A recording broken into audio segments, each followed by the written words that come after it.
Coordinate geometry. लिखिए नहीं, सिर्फ सुनिए। कोऑर्डिनेट करना मतलब क्या होता है, सिर्फ सुनिए। दोनों एक्सरसाइज फटाफट खत्म हो जाएंगी, ठीक है। बिल्कुल इजी चैप्टर है, मज़ेदार चैप्टर है। बताओ भाई, अभी तो कंट्रोल एंड कोऑर्डिनेशन पढ़ के आ रहे हो। कोऑर्डिनेट करना मतलब एक सामरस्यता बना लेना किसी चीज़ के साथ, एक तारतम्यता बना लेना, समझ रहे हैं, ठीक। अब कोऑर्डिनेट ज्योमेट्री, जो भी व्यवस्थाएं हैं, कोई भी चीज़ यहाँ से कितनी दूर है, कितनी ऊपर है, कितनी नीचे है, कितनी आगे है, पीछे है, इन सभी का विस्तार जो है वो कोऑर्डिनेट ज्योमेट्री में आपको मिलेगा, ठीक है। मैं एक एक चीज़ पढ़ती जाऊँगी ताकि आपसे कुछ पढ़ने में मिस ना हो, आप सिर्फ सुनते जाइएगा। In class 9th you have studied that to locate the position of a point on a plane we require a pair of coordinate axes। देखिए, आपको पढ़ना नहीं है, आपको सिर्फ सुनना है, ठीक है।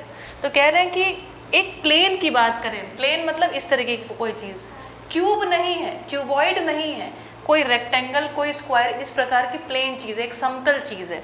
तो कह रहे हैं समतल अगर कोई है तो इसमें किसी भी जगह को, किसी भी पॉइंट को लोकेट करने के लिए तुम किसी चीज़ का इस्तेमाल करते थे, वो तुम्हें याद होगा। एक्स एक्सिस, वाई एक्सिस के नाम से जानते थे, और तुम्हें बहुत अच्छे से पता था इस पॉइंट को हम क्या बोलते थे, 0,0 ओरिजिन। एक्स एक्सिस पे कितनी दूर जाएं और फिर वहाँ पहुँचने के बाद वाई के लिए कितनी दूर ऊपर चलें, है ना। इस तरीके से हम एक पॉइंट को लोकेट कर लिया करते थे, याद है ना। और उसको हम लोग क्या नाम देते थे, एक्स कॉमा वाई, जो भी उसके कोऑर्डिनेट होते थे, इस तरीके से बात करते थे इस बारे में, ठीक। The distance of a point from the y-axis is called the x-coordinate। ये y-axis है, y-axis से ये बिंदु कितनी दूर है, ठीक है। इसको पता लगाने के लिए इस तरीके से 90 डिग्री का अगर हम लाइन खींचते जाएं तो ये दूरी का नाम क्या होता था, x। यही तो x है बेसिकली, है ना, ये x है। और कह रहे हैं इसके बाद x-axis से वो पॉइंट कितनी ऊंचाई पर है, कितना ऊपर या कितना नीचे, इसी का नाम क्या है, y-कोऑर्डिनेट, ठीक। तो इसको हम एक्स कोऑर्डिनेट वाले को हम क्या बोलते थे, एक्स कोऑर्डिनेट और एब्सिसा, क्या, एब्सिसा, स्पेलिंग याद रखिएगा, ठीक। और इसको क्या बोलते थे, ऑर्डिनेट। मज़ेदार बात यह है, इसको हम एक और नाम से जानते हैं, भुज, और इसको हिंदी में बोलते हैं कोटि, भुज और कोटि, ठीक है। अब आप सोच के आइए कि भुज को भुज क्यों कहा जाता है, there must be some reason, ठीक है। क्या लग रहा है, नहीं सोच पाएंगे? तो आपकी जानकारी के लिए बता दें कि हमारे यहाँ से ट्रॉपिक ऑफ कैंसर होके गुजरती है, तो हो सकता है उससे कुछ रिलेशन हो, ठीक। The coordinates of a point on the x axis are of the form x,0 and of a point on the y axis are of the form 0,y। कह रहे हैं अगर x एक्सिस पे जितने भी यहाँ पर पॉइंट लाई करते हैं उनके कोऑर्डिनेट्स देखो तो ये कितने होंगे, यहाँ पर कोई भी पॉइंट पड़ेगा वो x एक्सिस पे ही पड़ा, y पे तो चले नहीं। तो इस प्रकार से x एक्सिस पे पड़ने वाले सभी पॉइंट्स के लिए x की कोई वैल्यू तो होगी, लेकिन y की वैल्यू सदा 0 होगी। इसी प्रकार y पर पड़ने वाले पॉइंट्स के लिए x की वैल्यू हमेशा क्या होगी, 0, और y की ज़रूर कुछ वैल्यू मिलेगी। ये बात बहुत इंपॉर्टेंट बात है। अगर हमने कह दिया कि मान लो एक पॉइंट है जो कि y एक्सिस पर पड़ रहा है, तो बताओ उसके x कोऑर्डिनेट क्या होंगे, 0, अगर y एक्सिस पे पड़ रहा है तो, ठीक। Here is a play for you. अब वो प्ले वगैरह करने की ज़रूरत नहीं है, बिकॉज मुझे पता है आपको सब आता है। डिस्टेंस फार्मूला, ठीक है। डिस्टेंस फार्मूला, चलो मैं एक काम करती हूँ, पढ़ाने की बजाय तुम लोगों से पूछती हूँ, ठीक है। देखते हैं आप बता पाते हैं कि नहीं, मुझे पूरा विश्वास है कि आप बता लेंगे, ठीक है। डिस्टेंस फार्मूला को हम लोग डिराइव करके देखते हैं, ठीक है। पाइथागोरस थ्योरम याद है, किस प्रकार के ट्रायंगल में पाइथागोरस थ्योरम लगती है, राइट एंगल ट्रायंगल में, शाबाश, बहुत बढ़िया, ठीक है।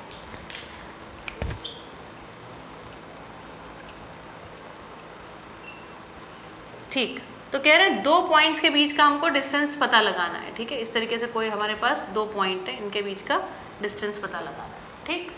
इस पॉइंट के कोऑर्डिनेट क्या है, x1, y1, और इसके क्या है, x2, ठीक है। आगे देखते हैं x1, y1 से कैसे परपेंडिकुलर खींचते हैं, मतलब ये यहाँ तक की डिस्टेंस क्या है x1 और यहाँ तक की डिस्टेंस क्या है y1, इसमें तो कोई प्रॉब्लम नहीं है।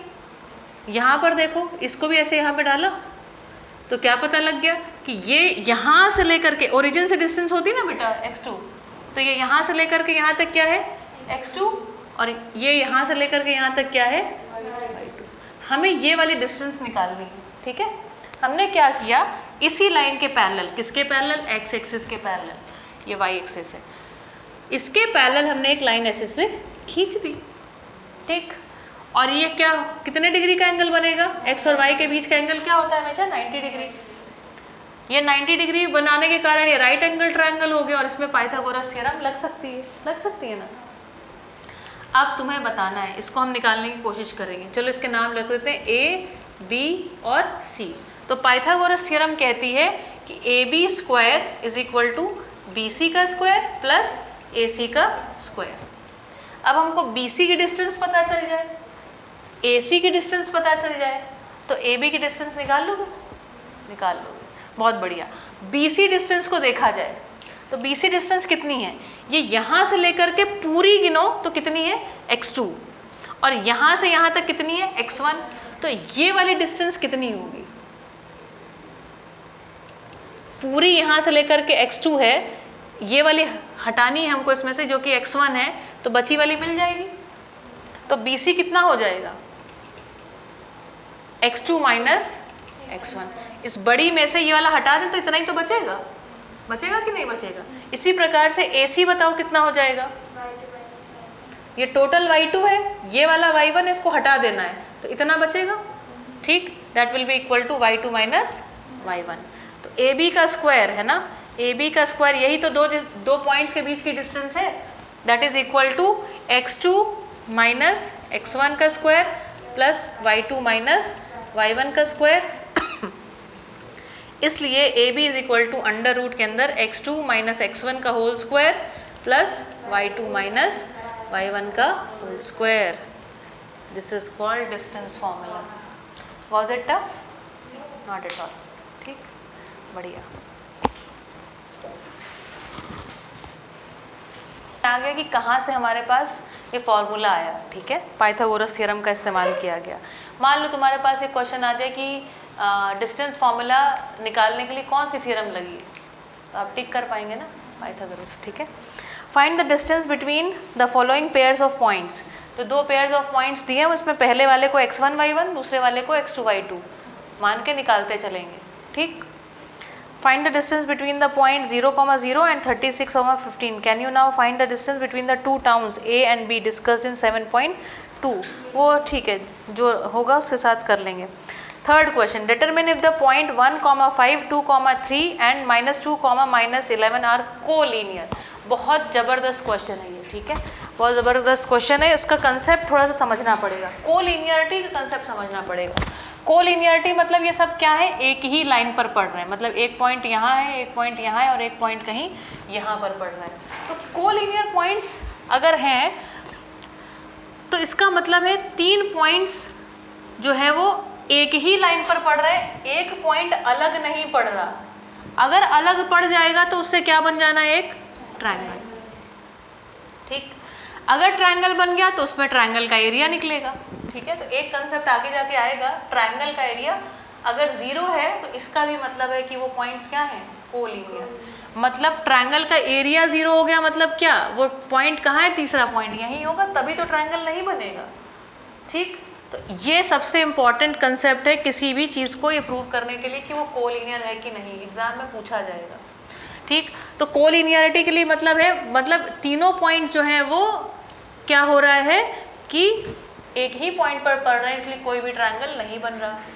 अब देखो ट्रायंगल की एक और प्रॉपर्टी होती है, ट्रायंगल की प्रॉपर्टी ये होती है कि ट्रायंगल की जो 2 साइड्स होती है ना, ये 2 साइड्स जो होती हैं, इनको अगर तुम जोड़ लो, मतलब इसकी साइड्स की लेंथ जोड़ो, तो हमेशा तीसरी साइड से क्या आएगी, बड़ी आएगी, ठीक, बड़ी आएगी। ये ट्रायंगल की थ्योरम है, ठीक है। The sum of 2 sides of a triangle is always greater than the third side of the triangle. लेकिन अगर ये पॉइंट कोलिनियर हो गए तब क्या होने वाला है, इन दोनों के बीच का जो डिस्टेंस है, इन दोनों के बीच का जो डिस्टेंस है, जब इन दोनों को जोड़ दोगे तो क्या निकल आएगा, उसके ठीक बराबर निकल आएगा। ये कंसेप्ट है, अब पकड़ में आया। अगर ट्रायंगल बन गया तो क्या होने वाला, इन दोनों को जोड़ दोगे तो इससे बड़ा आ जाएगा। समझ में आ गया अभी, है ना? अब मैंने इसलिए कहा मैं कुछ करके नहीं दिखाने वाली, अब सब आपसे हो जाएगा, सिर्फ ये कंसेप्ट याद रखिएगा। ये कंसेप्ट किसका है, कंसेप्ट है क्वेश्चन नंबर 3 का।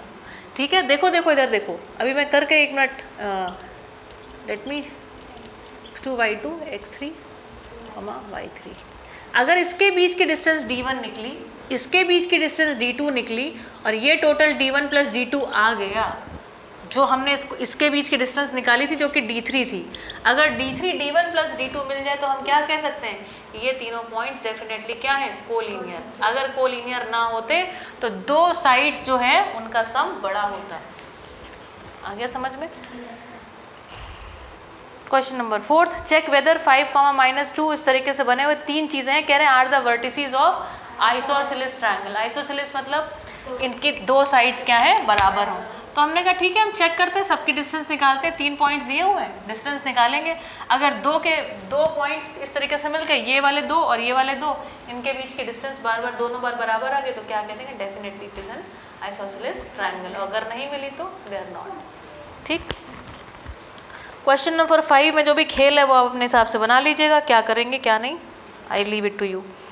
Name the type of quadrilateral formed if any by the following points and give reasons for your answer. तो कह रहे हैं ये 4 बिंदु आपको दिए हुए हैं और इस प्रकार से कौन से क्वाड्रिलेटरल बन रहे हैं, या तो स्क्वायर बनेगा या रेक्टेंगल बनेगा, पैरेललोग्राम, कुछ भी बनेगा। अब कह रहे हैं give reason for your answer. तो स्क्वायर की चारों साइड बराबर, अगर इनके सब में जो आप डिस्टेंस निकाल रहे हो एक दूसरे के साथ, अगर वो बराबर निकल आए तो क्या कहोगे, इट इज़ अ स्क्वायर। अगर 2 बराबर और दूसरे 2 बराबर तो इट इज़ अ रेक्टेंगल। इस प्रकार से आप बताएंगे।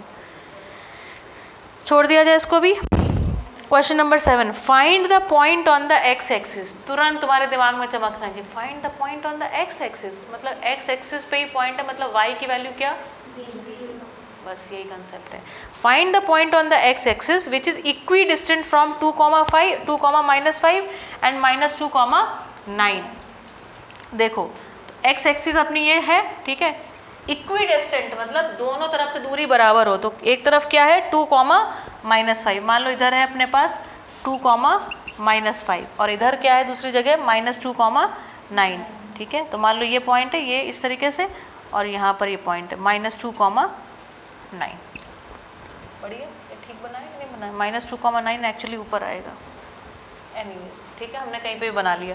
तो एक्स एक्सिस से मतलब इसके कोऑर्डिनेट्स क्या हो जाएंगे, x, 0।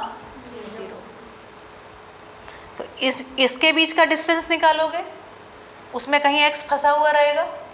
इसके बीच का डिस्टेंस निकालोगे, उसमें भी कहीं x कैलकुलेशन में फंसा हुआ रहेगा। और आप कहोगे चूंकि गिवन क्या है, d1 बराबर d2, तो जैसे ही उनको दोनों इक्वेशन को बराबर करोगे उसमें से x सॉल्व होके निकल आएगा। Got it? Find the values of y for which the distance between points 2, -3, 10, y is 10 units। तो कह रहे हैं इन दोनों के बीच की डिस्टेंस क्या है, 10 यूनिट्स। तो फॉर्मूले में रखोगे, एक कोऑर्डिनेट आपका y उसमें फंसा रहेगा जो कि सॉल्व करने पर निकल आएगा। हाँ ठीक है। Question number 9, if q 0,1 is equi distant. Equi distant मतलब आ गया, मतलब 2 डिस्टेंस निकालनी है और फिर उनको बराबर करना है। हर बार इसका मतलब यही होगा, है ना। q 0,1 is equi distant from 5, -3 and x, 6। Same question, ठीक। तो 0,1 से 5, -3 की डिस्टेंस निकालोगे, कुछ वैल्यू निकल के आएगी, that will be equal to what, 0,1 और x, 6 की x, की जो वैल्यू डिस्टेंस निकलेगी उसको इक्वेट कर दोगे। इक्वेट करते ही x जो फंसा हुआ है वो निकल के आंसर आ जाएगा। अच्छा, एक और बात, अगला क्वेश्चन नंबर 10 है, फाइंड अ रिलेशन। जैसे ही वर्ड आ जाए रिलेशन, तुम्हारे दिमाग में तुरंत ट्रांसलेट होना चाहिए इक्वेशन। मैथ्स में जैसे ही वर्ड आ जाए रिलेशन, तुम्हारे दिमाग में क्या, इक्वेशन। हाँ, find the relation between x and y, मतलब एक ऐसी इक्वेशन बनेगी जिसमें x और y रहेंगे, such that the point x, y is equidistant from the point 3, 6 and -3, 4।